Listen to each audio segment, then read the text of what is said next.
छत्तीसगढ़ में शराब घोटाले की तपिश एक बार फिर तेज हो गई है। प्रवर्तन निदेशालय ने शुक्रवार को बड़ी कार्रवाई करते हुए पूर्व मुख्यमंत्री भूपेश बघेल के बेटे चैतन्य बघेल को गिरफ्तार कर लिया। जानकारी के मुताबिक भिलाई 3 स्थित उनके आवास पर सुबह 6 बजे ईडी की टीम ने छापा मारा और घंटों तलाशी के बाद उन्हें PMLA की धारा 19 के तहत हिरासत में लिया गया। ईडी का दावा है कि चैतन्य बघेल इस घोटाले से आर्थिक लाभ उठाने वाले लाभार्थी हैं और उनके करीबी रियल एस्टेट कंपनियों के जरिए कथित मनी लॉन्ड्रिंग की गई है। इससे पहले इसी मामले में कांग्रेस विधायक और पूर्व आबकारी मंत्री कवासी लखमा पहले से जेल में हैं। कांग्रेस ने इस कार्रवाई को राजनीतिक प्रतिशोध करार देते हुए केंद्र सरकार पर निशाना साधा है। ये घोटाला साल 2019 से 2022 के बीच का है, जिसमें 2100 करोड़ रुपए से अधिक की हेराफेरी का आरोप है। अब देखना होगा कि ईडी की अगली कार्रवाई किस दिशा में जाती है। देखिए, आज मेरे बेटे का जन्मदिन है। पिछले समय 2023 में मेरे जन्मदिन में ईडी भेजा गया था। अब आज तो विधानसभा में अडानी का मामला उठना है और अपने मालिक को खुश करने के लिए मोदी और शाह ने ईडी मेरे घर भेज दिया है।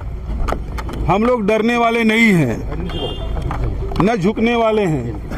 ये कितना भी ताकत लगा ले, भूपेश बघेल न टूटेगा न झुकेगा। ये लड़ाई लड़ेंगे, ये सत्य की लड़ाई है।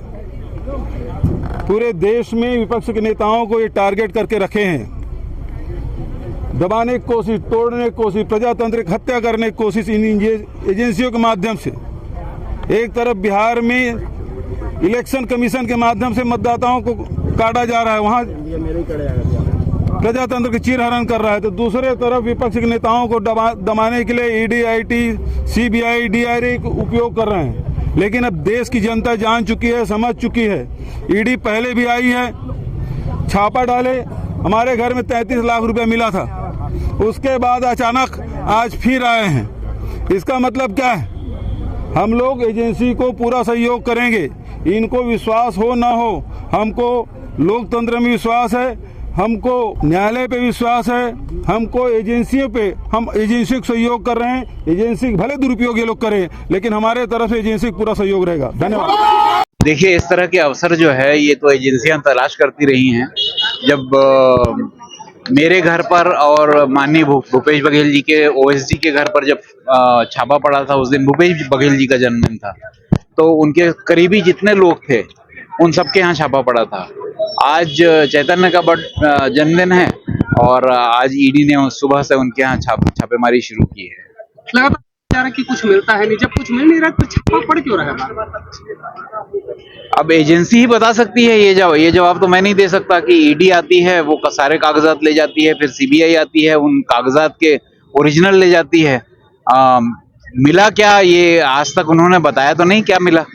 आपको पता हो तो मुझे बताइएगा। जब बर्थडे होता है तब भी ये बर्थडे से इसका संबंध, देखिए इसका संबंध जो है जन्मदिन से नहीं है। जन्मदिन को तो वो चुनते हैं ऐसे दिन पर इसका संबंध जो है उनकी राजनीति से है। सवाल लगाया गया था अडानी के उनकी राजनीति से है, उनकी राजनीति से है। मैं तमनार एक बड़ा मामला है, अडानी के खिलाफ खड़े हैं, वो एक मामला है। और मामला जो है दूसरे मामले हैं कि सरकार के भ्रष्टाचार को, सरकार के जो कामकाज है उनको जिस तरह से अभी पिछले 3 दिनों में विधानसभा में उठाया गया है और सरकार जिस तरह घिरी है, सरकार के मंत्री जो सवाल उठा रहे हैं उसका जवाब देते हुए सरकार फंस जा रही है।